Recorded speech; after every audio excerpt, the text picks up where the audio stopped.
Preciso de pelo menos 50 incendiários, apaixonados por Jesus. Alguém que quer queimar nessa manhã? Levante sua mão o mais alto que você puder. Pai, nós declaramos a palavra viva, liberando vida nessa manhã.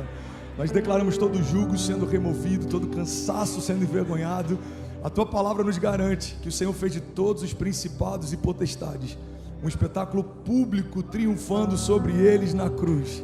Por isso nós sabemos e nos movemos debaixo dessa verdade. Nós somos quem o Senhor diz que nós somos. Nós podemos o que o Senhor diz que nós podemos. E nós vamos viver cada promessa que o Senhor já liberou sobre nós, em nome de Jesus. Se você crê, diga amém. Aleluia, aleluia. O tema da mensagem de hoje é: você não tem todo o tempo do mundo. Fala para quem está do seu lado: você não tem todo o tempo do mundo.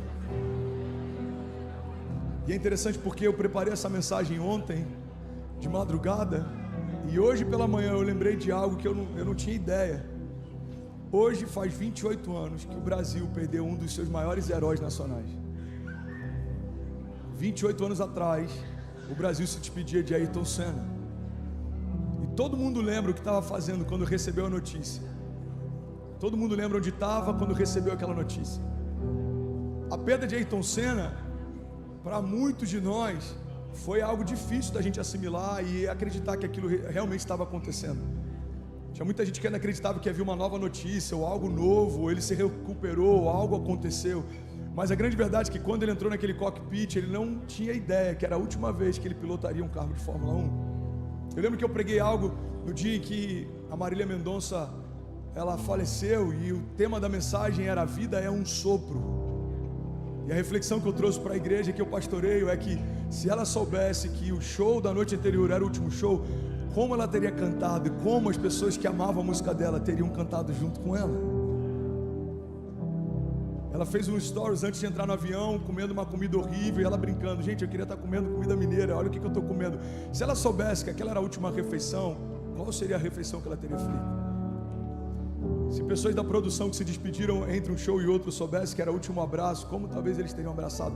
A grande verdade, irmão, é que a gente não consegue viver nesse nível de intensidade sempre, porque seria perigoso a gente ficar até melancólico. Mas a gente precisa, em alguns momentos, parar para pensar qual é o nível de consciência que a gente tem da finitude da nossa história e como a gente está encarando palavras de vida eterna que Deus tem para nós. Se a gente entende que elas estão sendo geradas nesse tempo curto, mas elas vão ecoar para sempre. Se eu tenho mais 20 anos, eu tenho 20 anos para construir algo com Deus que vai falar na eternidade para sempre. Olha que loucura, irmão. Conseguimos entender a lógica de uma previdência privada no Brasil, alguns de nós de uma previdência social. Se eu trabalhar a vida inteira, 50 anos, quando eu estiver no final do meu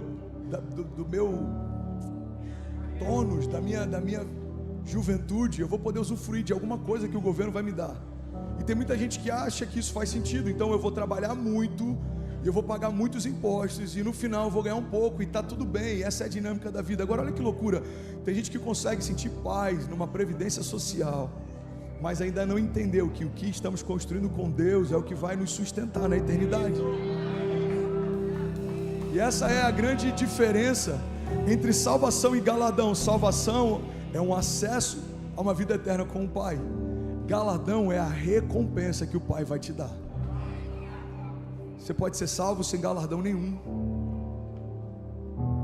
Você pode ser salvo apenas como alguém que creu em algum momento, confessou Jesus como teu Salvador e that's it. Viveu como se Ele não existisse nos seus dias. Por quê? Porque não acessou o sobrenatural, não buscou milagres, não andou em fé, não andou sobre as águas. Pastor, é possível crer em Jesus e não viver o sobrenatural? Irmão, é o que mais acontece.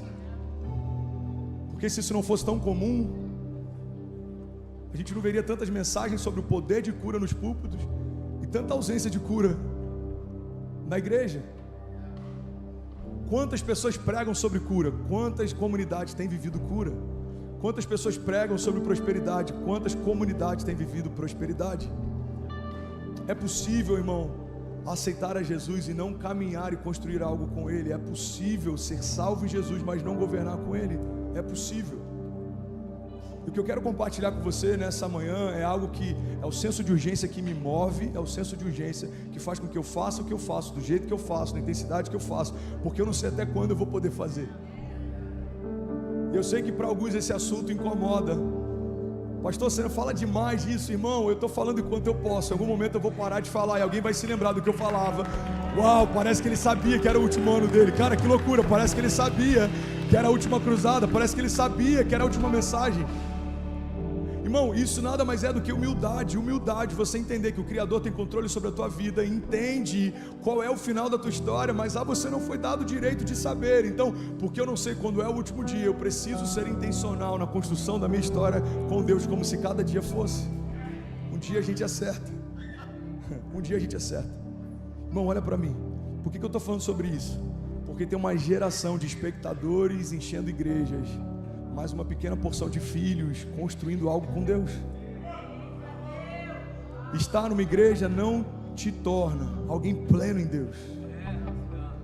Comer McDonald's todo dia não vai te tornar o Ronald McDonald.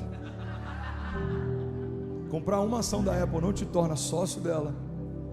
Teve um cara esses dias que ele comprou uma ação, não lembro de qual que foi a rede de lojas, não sei se foi a Magazine Luiza. Ele comprou uma ação, chegou lá e falou: eu quero esse fogão, essa geladeira, esse micro-ondas. Se eu vou pagar como? Não, eu sou sócio, separe que eu estou levando. Não, uma ação não te faz dono de nada. Não, sentar numa igreja não te faz alguém que governa com Jesus. Não, dormir na garagem não te torna um carro. O ambiente não é o que te modifica, não é sobre geografia, não é sobre estética, é sobre essência. Uma nova natureza te torna uma nova pessoa. Você está comigo? Tem muita gente pregando o evangelho que fala: olha, não tem a ver com o que você vai fazer. Isso é mentira, irmão. Não é mais importante o que você vai fazer, o mais importante é o que você vai se tornar. Mas porque você se tornou, agora você precisa fazer. Qual é o sentido de um rei que não reina? Qual é o sentido de um príncipe que não governa? Qual é o sentido de alguém que recebeu autoridade, mas não usa? Qual é o sentido de alguém que carrega o poder de ressurreição, mas não traz vida àquilo que estava morto? Qual é o sentido de receber de Deus a glória de Deus e não caminhar em glória? Então, o que fazemos é uma expressão de quem somos. O mentiroso se torna mentiroso porque ele fala muita mentira. Um orgulhoso porque ele tem muito orgulho. E um filho de Deus porque ele caminha debaixo de paternidade. Se servimos a um Deus de milagres, precisamos nos mover em milagres. Se cremos no Deus do sobrenatural, precisamos acessar o sobrenatural. Se cremos que Deus tem uma aliança com a gente precisa usufruir dos frutos dessa aliança. Você está comigo? Porque você não tem todo o tempo do mundo.